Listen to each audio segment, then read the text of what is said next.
भ्यः नमो नमः। जय श्री राम। सज्जनों, आज हम बात करेंगे कि कितनी बाती और किस तेल से हम दीपक जलाएं, किस मुहूर्त में जलाएं, उसका हमें क्या लाभ होगा, इस पर चर्चा कर रहे हैं। तो आपको ध्यान देना है, एक बाती से सामान्य लाभ होता है, लेकिन पितृदोष की शांति होती है। एक बाती मतलब एक फूल बत्ती, एक लंबी बत्ती होती है। तो आरती करने के लिए तो फूल बत्ती अच्छी मानी गई, लेकिन अगर आपको ऐसे दीप जलाना है, पूजा वगैरह करने के लिए है, तो लंबी बाती का ही प्रयोग श्रेयस्कर होता है। दो बाती, इससे पारिवारिक एकता बढ़ती है, कुटुंब की वृद्धि होती है और धन का लाभ होता है। तीन बाती का प्रयोग करने से भाइयों में आपस में प्रेम बढ़ता है और अपना पराक्रम बढ़ता है। चार बाती में आपको भूमि, भवन, वाहन और पशु का लाभ होता है, माता का प्रेम मिलता है। अगर आपके घर में किसी प्रकार कोई भौतिक बाधा, प्रेत बाधा इत्यादि है, तो चार बाती के माध्यम से वो भी दूर हो जाती है, शांत हो जाती है। पांच बाती लगाकर दीपक जलाने से पुत्र की प्राप्ति, विद्या बुद्धि की प्राप्ति, यश और कीर्ति की प्राप्ति होती है। छह बाती का प्रयोग करने से रोग का नाश, शत्रुओं को नाश और आपका अपने नाना पक्ष से, मामा पक्ष से अच्छा प्रेम, अच्छे संबंध बन जाते हैं। सात बाती का प्रयोग करने से पति पत्नी का कलह जो होता है वो दूर होता है, उनमें अच्छा सामंजस्य, अच्छा प्रेम बनता है। छोटे मोटे जो व्यापार करने वाले हैं उनका व्यापार स्तर भी अच्छा हो जाता है। आठ बातियों के प्रयोग से दुर्भाग्य का नाश होता है, सौभाग्य की वृद्धि होती है, आयु की वृद्धि होती है और आकस्मिक अल्प मृत्यु वगैरह जो दोष होते हैं, अल्पायु योग होते हैं, वो भी दूर हो जाते हैं। मंत्र सिद्धि भी इसमें बहुत सहज ढंग से प्राप्त हो जाती है। नौ बाती का प्रयोग करने से धर्म की वृद्धि, अपने अंदर आस्तिकता आ जाती है, अच्छी यात्रा का योग भी बनता है, यात्राओं में किसी प्रकार की दुर्घटनाओं का योग नहीं बनता। 10 बाती में आपको जो 10 दिक्पाल होते हैं उनकी कृपा, व्यापार वृद्धि, अच्छे नौकरी और रोजगार के अवसर प्राप्त होते हैं, पिता से मधुर संबंध बनते हैं और किसी प्रकार अगर पिता पुत्र में तनाव है वो भी दूर हो जाता है। 11 बातियों का प्रयोग करने से आपकी आमदनी में वृद्धि होती है और धन का अच्छा लाभ होने लगता है, भाई बहन का अच्छा प्रेम होता है और पारिवारिक स्थिति सुदृढ़ हो जाती है। 12 बाती का प्रयोग करने से आपको मोक्ष प्राप्ति का मार्ग सुगम हो जाता है। अगर आपका धन बार बार अपव्यय हो रहा है, दुरुपयोग हो रहा है, कहीं भी लगाते हैं वो फंस जाता है, डूब जाता है, इन समस्याओं से भी मुक्ति मिल जाती है। अब बात करते हैं कि आपको किस तेल का प्रयोग करना है। इसके लिए आप क्या करेंगे। सामान्यतः जो घी का तेल है, घी और तिल का तेल, ये दो ऐसे हैं निर्विवाद हैं, इनको किसी भी तरह से प्रयोग कर लेंगे तो लाभ ही देंगे, लेकिन आपको विशेष प्रयोग के रूप में जानना है। क्या करेंगे। घी का जो प्रयोग होता है उससे लक्ष्मी की प्राप्ति होती है और सूर्य ग्रह की शांति होती है। फिर अगर आप नारियल के तेल से दीपक जला रहे हैं तो इससे भगवान गणेश की कृपा और विघ्न बाधाओं की शांति और चंद्र ग्रह दोष की शांति हो जाती है।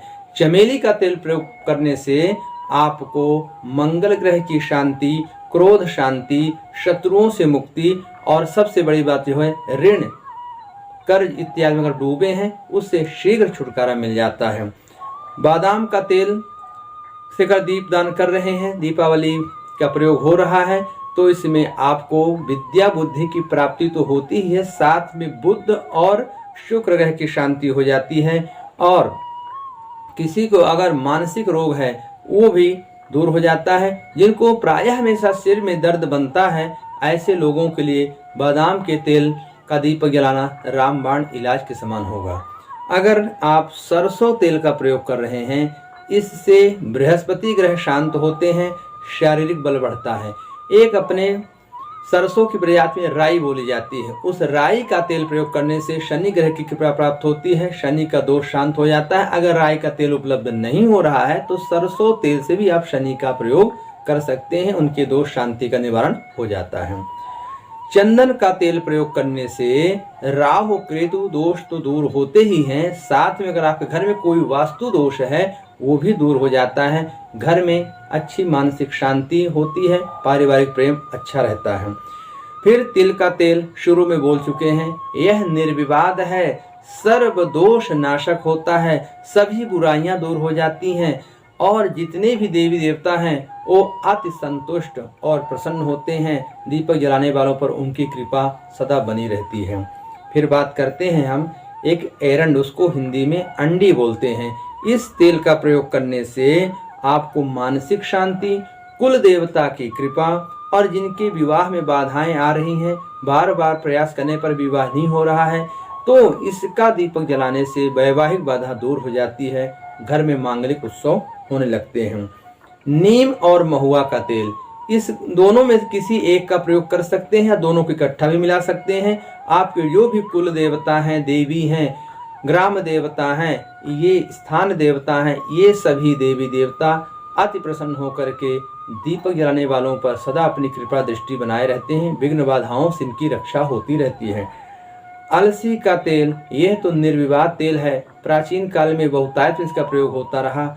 आजकल हम थोड़ा सा भटक चुके हैं, नए नए तेलों पर उपयोग करने लगे हैं, लेकिन अलसी का तेल सबसे अधिक प्रयोग में है। इसका सर्व रोग नाशक होता है। और दूसरा फायदा इसका क्या है, इसमें अपने शरीर में प्राण तत्व की वृद्धि होती है, पंच तत्व पुष्ट हो जाते हैं। प्रायः इसीलिए पहले लोग इसी का प्रयोग किया करते थे, इसलिए इस तेल का प्रयोग करके लाभ उठाएं।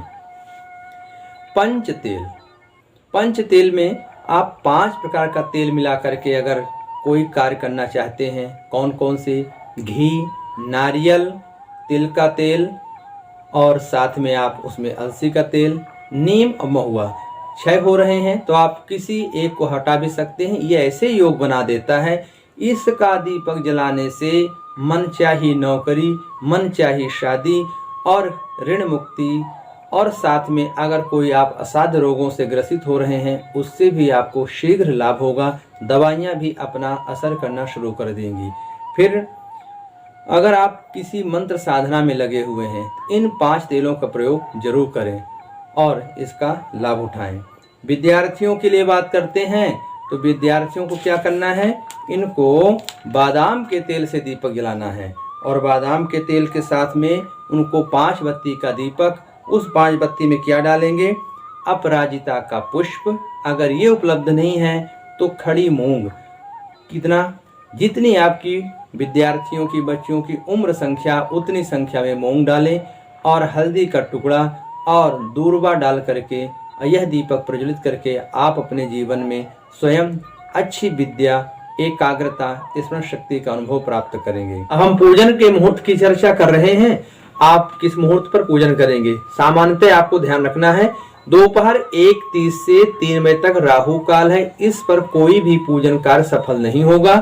3 बजे के बाद आप 3 से लेकर के रात 12:40 तक लगातार अच्छे मुहूर्त हैं, उसमें भी आप विशेष रूप से 3:40 से 5:10, उसमें दूसरा भी आ जाएगा 5:22 से 7:48 और रात 12:20 से 2:35।